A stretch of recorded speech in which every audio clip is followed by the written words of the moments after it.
my lovelies, welcome back to Chi Diaries. This is the hairstyle we will be making today. It's the jungle braids, but I used it to make a cornrow hairstyle. I brushed it out without really picking the hair extension because it's not necessary. In the process of pulling the jungle braids, the ends are going to get tapered by itself. So I tied a rope, used the tiniest rope you can afford to use so that that section where the braid starts is going to be as tiny as possible. So I start feeding in the braids. Be very prepared for how tangled this is going to get. Remember, the hair extension we are using was not cut at all, so it is extremely long. So of course it is going to tangle more than often, but just bear that in mind. And then as soon as you can afford to, you have to start pulling on the braids to make it the jungle braids. So whenever you feel comfortable, you can start. This is the point I felt like it is okay, and I started here.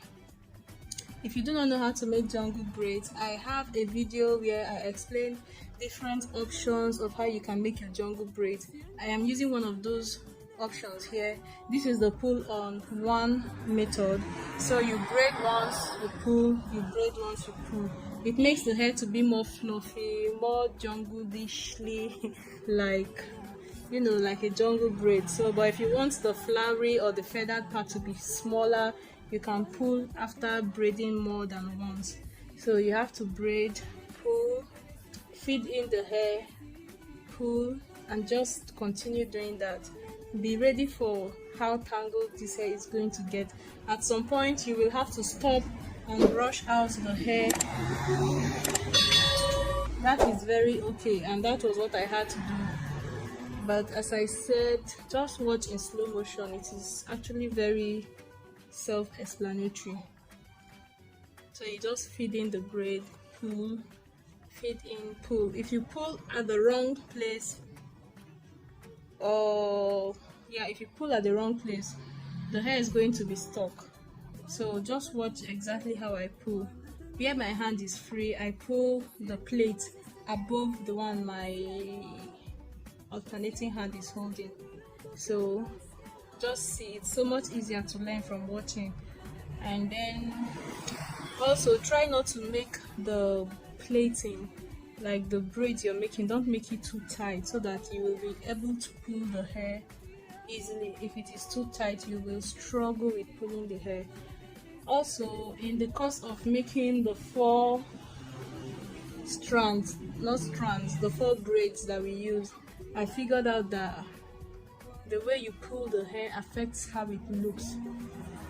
When I take my time to pull like a clean, to have like a clean pinch, I don't know how to explain this. When you have like, when you pinch a section of hair neatly, like you grab a certain amount and pinch it at once, like a clean pinch, the output is different from when you just carelessly grab a bunch of hair and pull it without thinking about it. So it's just like grabbing exactly 20 strands neatly and pulling it up than when you just go and grab any amount and pull. So it's going to make the hair look more fluffy, more disorganized. Not disorganized, what's the word? More, when you have, I can't figure out what I want to say. What's this word? When your hair is kind of scattered. Okay, what's the word? Rough. Oh, not rough. Like frizzy. How you pinch the hair is going to determine if it is going to look neat or if it's going to be frizzy. So exactly, if you pinch it neatly, you're going to minimize frizz. But if you just grab any hair, it's like frizzy, but it's not frizzy because you don't have dead ends of the hair showing up. But the bunch of hair you pulled is going to just be scattered and all over the place. So if you want the hair to look frizzy, to have like a frizzy look to it, then just grab hair and pull. But if you want it to look more tamed, more like neater and put together, but still a jungle braid, then you have to pinch consciously and as if you're actually trying to avoid frizz. So this very first one I did was pinched carefully. The next ones I did, I don't know, maybe because I got tired, they looked more frizzy. Guys, you have to prepare yourself. Like when I was done braiding just one of these hairs, I felt as if I just finished making someone's hair. It is so long and exhausting. You don't have to make yours as long as this, I can tell you, but see, if you don't have strength, I will advise you to cut your braiding hair into two. You can see how long the hair is from my final output. So if you don't want that, you really have to cut your hair into two to make it easier for you. But this hair is long, and because you are pulling at every step, it is exhausting. So just prepare your mind. Let's keep going.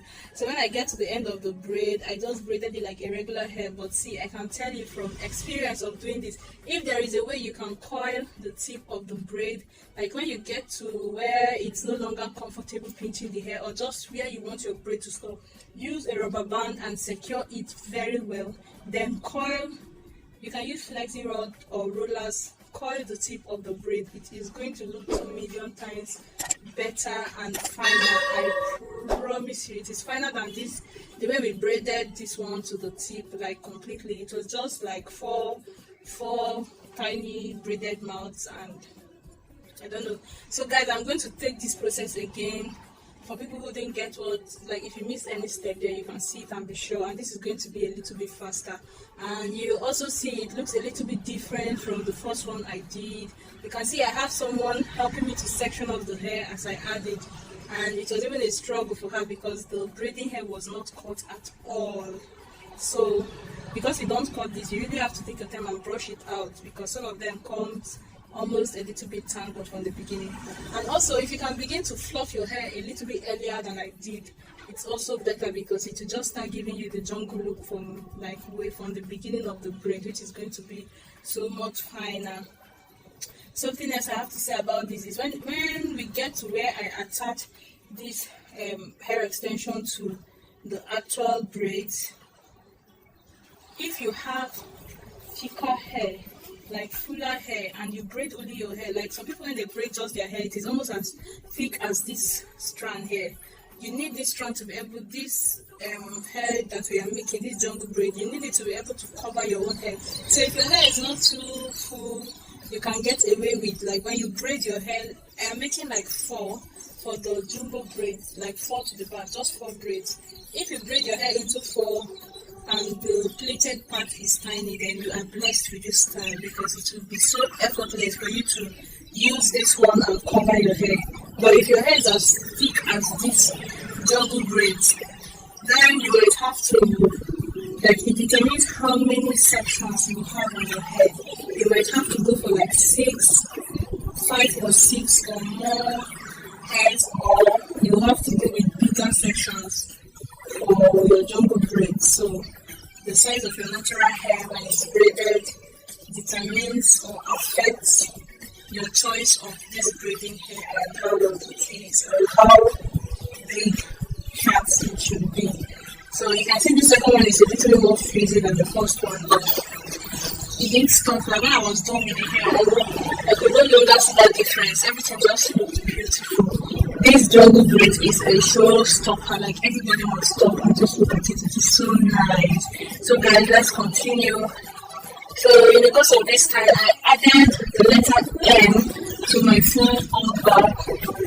I added the letter M to my 4 braids just because I was in the process of making my alphabet series and needed to braid the letter M. I just decided to include it in this tutorial. If you're interested in learning how to braid alphabets, please check out that playlist. It will be in the description bar. If you want to learn how to make a honeycomb head, you can see how I make this cornrow. Like I have a video of how I made this cornrow. I am using them. You can also check that out. So to sew in this hair, you also want to conceal the thread as much as possible. I start a little bit behind the front of the hair, secure my thread there, and then slide my needle to the front of where I want the braid to be. You don't want your knot showing at the beginning of that simple end, because as you can see, that place is really thin. So I started off from the braid, then got my needle there.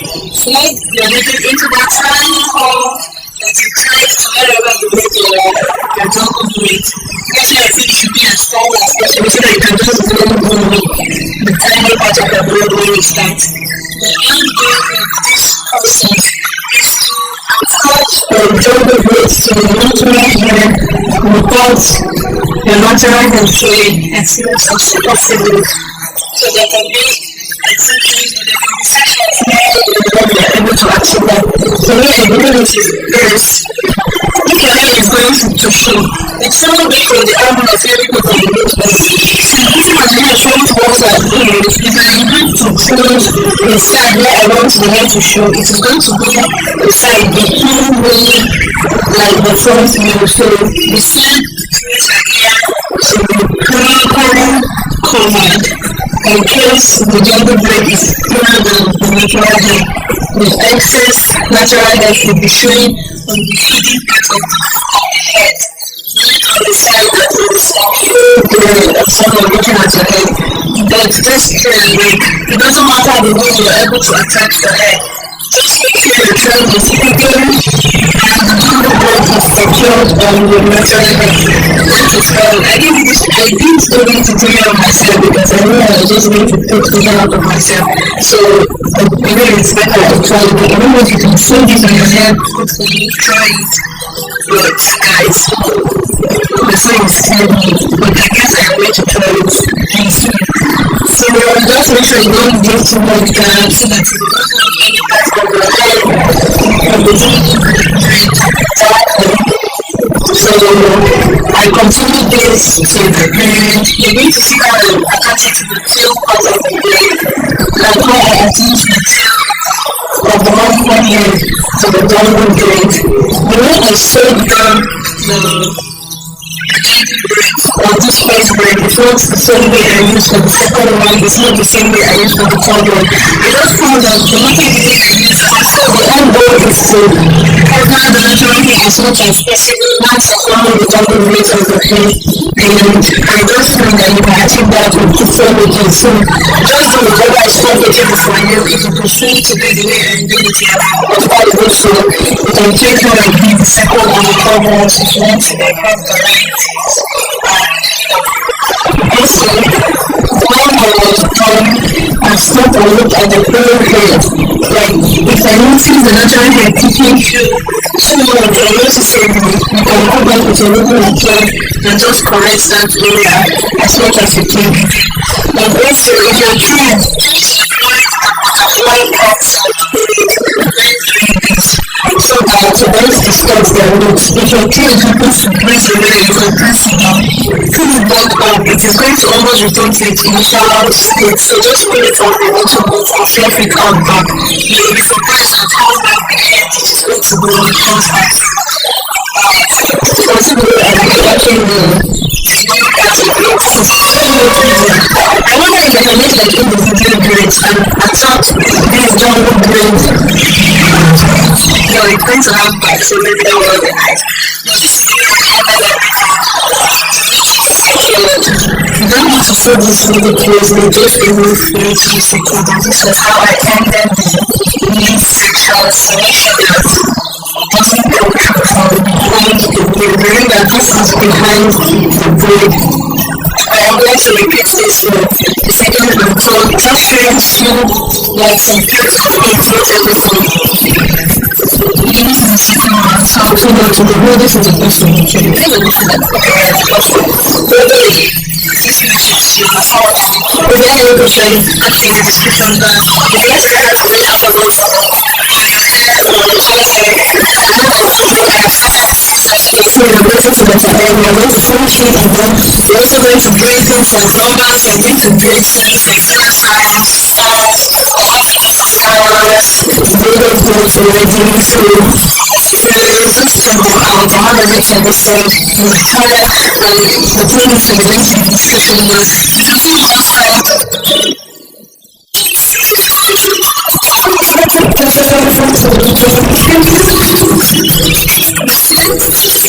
Thank you.